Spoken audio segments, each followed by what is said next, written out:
Tem que ser assim. Então, olha só, dificuldade em formar frases ou não formar nenhuma frase. Dificuldade em entender os diálogos. A criança não participa das conversas, mesmo sendo uma criancinha maior. Eu atendi um menino há pouco tempo atrás, ele está com 10 anos. Ele conversou um pouco comigo, eu não consegui compreender algumas coisas que ele falou, de tão sério que é a alteração fonêmica dele. Aí ele falou, Cassie. Eu falei, o que é Cassie? Aí ele olhou pra mim e fez, eu falei, eu sei que você quer me dizer esquece. Vamos tentar falar esquece. Só saiu se quece. Aí eu expliquei pra ele o que era o TDL, ele já tem 10 anos, ele compreendeu, e aí ele falou assim, eu tenho. Ele se identificou como TDL. Então, assim, pode ser que não, a gente está avaliando ainda, mas ele tem todas as características. Ele não tem nenhuma dificuldade de interação social, ele não tem dificuldade de aprendizagem, mas ele tem já apresentado dificuldades nas relações sociais. Por quê? Bullying. Não se comunica como se deveria. E aí ele tem o bullying na escola. Esse bullying. Entendeu? Então ele já está começando a não querer. Já está começando a não querer. Ter contato com as pessoas. Atraso na fala em relação a outras crianças da mesma idade. Atraso na fala, gente, eu sempre falo. É melhor pecar por excesso. Atraso na fala é sempre um sinal enorme de alerta. Enorme. Vou usar o exemplo da minha filha agora. Ok. Falou do filho no outro programa. A minha filha foi a primeira dos dois lados. Do meu lado e do meu ex-marido. Era a primeira, né? Da primeira sobrinha. Primeiro tudo. Primeira tudo. Ela fazia, as pessoas entendiam o que ela queria. Ou deduziam que sabiam que ela queria. Ela não precisava pedir nada, ela não precisava fazer nada. Ela não se esforçava para nada porque tinha tudo na mão. Não precisava porque ela tinha. Mas acontece que mesmo com os estímulos que eu dava, não estava rolando a fala. E eu tinha as minhas suspeitas, né? Ai, meu Deus, o que essa menina tem? Isso há 26 anos atrás. Então, os meus amigos médicos falavam para mim, arruma o que fazer. Você está procurando problema na sua filha. Eu falei, não, gente, mas olha, ela aprendeu muito cedo algumas coisas. Falei, bom, vou estimular menos. Ela continua aprendendo sozinha. Então, assim, eu tinha muita dúvida do que era aquilo. E aí, ela não falava. 3 anos, gente, filha de fono. Não falar? Não falava, ainda chupava o dedo. Tipo, aí vira aquela pegadinha, né? Como que é? Casa de ferreiro, espeto de pau. E todo mundo assim pra mim, não tá atrasada a fala dela? Eu falava, Aí eu, pra escapar, como toda mãe, se vocês dificultassem um pouco a vida dela, eu comecei a dificultar um pouco a vida dela, sempre fiz isso. Até que um dia, eu tava distraída, tirando o pó da estante, a televisãozinha tava aqui, né? Ela tava assistindo. E eu lá, tirando o pó da estante, daqui a pouco ela falou, dá licença, mamãe. Eu virei pra trás e falei, oi, você falou? E falou uma frase grande, dá licença, mamãe. Contextualizada. E dar licença já é difícil, né? É muito difícil, ela falou. Aí eu falei, você sabe falar? Você tá me enganando. Dá licença, mamãe, de novo, porque eu tava na frente dela. Tava atrapalhando ela, por favor. Ela tava na televisão. Aí depois daquele dia, ela foi. Começou a falar com as outras pessoas. Porque eu comecei a falar, ela sabe falar. Agora não vai fazer, vai dar que dá. O meu filho, que era o hiperativo, no colo, ele tinha 1 aninho. Ele virou, ele gostava de comer tudo que estava na frente dele. Queria comer. Aí ele adorava uva. Eu comia bastante, eu sempre como muita uva. E aí eu tava com a uva, o potinho de uva aqui, ele tava no meu colo, e ele, dá. Ele falava, dá rapidinho, porque aí já tinha a irmãzinha falando, né, mais rápido. Aí eu não dei, porque eu tava distraída, ele virou e falou, uva. 1 aninho e pouco. Tá vendo? Então a criança percebe o que ela quer. Quando ele apontou e falou uva, eu logo dei pra ele. Ai, que lindo. Foi uma farra gostosa, né? Então, assim, é muito importante esse reforçamento positivo sobre o que ele conseguiu, né? Então, ceder, porque a gente é mãe, então a gente às vezes cede. E atrapalha. Então, ser boazinha demais nesse sentido não é legal. É péssimo. Tipo, dar tudo péssimo, na mão. Porque a gente só aprende a andar porque a gente levanta e cai.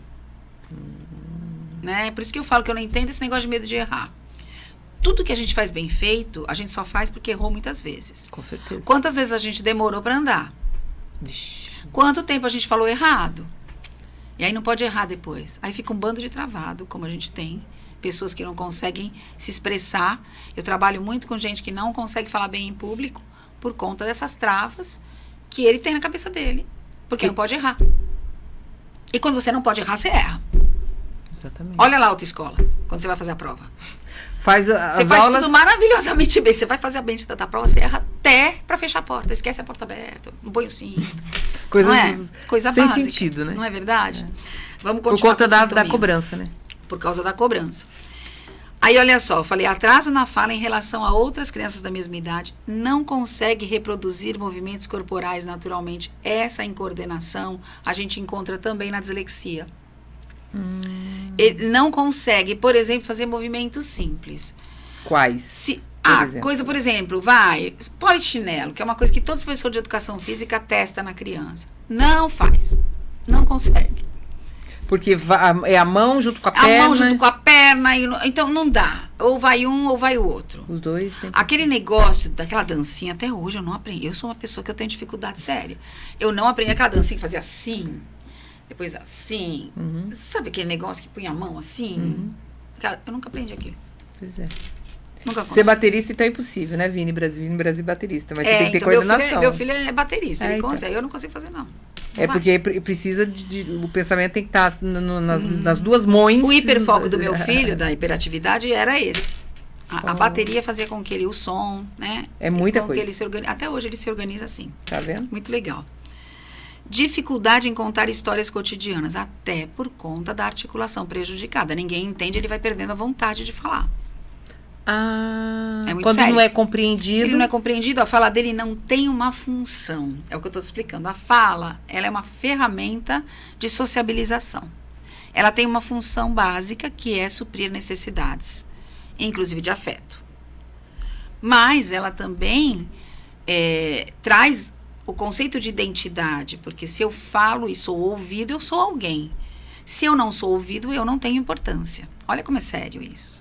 Que triste. Gente, é muito sério. A gente acha que é só o não falar. Com o não falar vem muitas coisas. Com o não falar vem uma imagem de mal-falante. Nossa, mexeu comigo esse serviço agora. É muito sério o não falar. Então, por isso que a gente se esforça tanto na fonoaudiologia para que o pai e a mãe participem, para que a família entenda essa dor. É uma dor. Você não poder ser ouvido, a sua fala não tem peso. Você acaba se sentindo Você imagina o que é? Você falando e as pessoas assim, porque com TDL é que eu não tenho nenhum gravado, né? Porque a gente não pode expor as pessoas.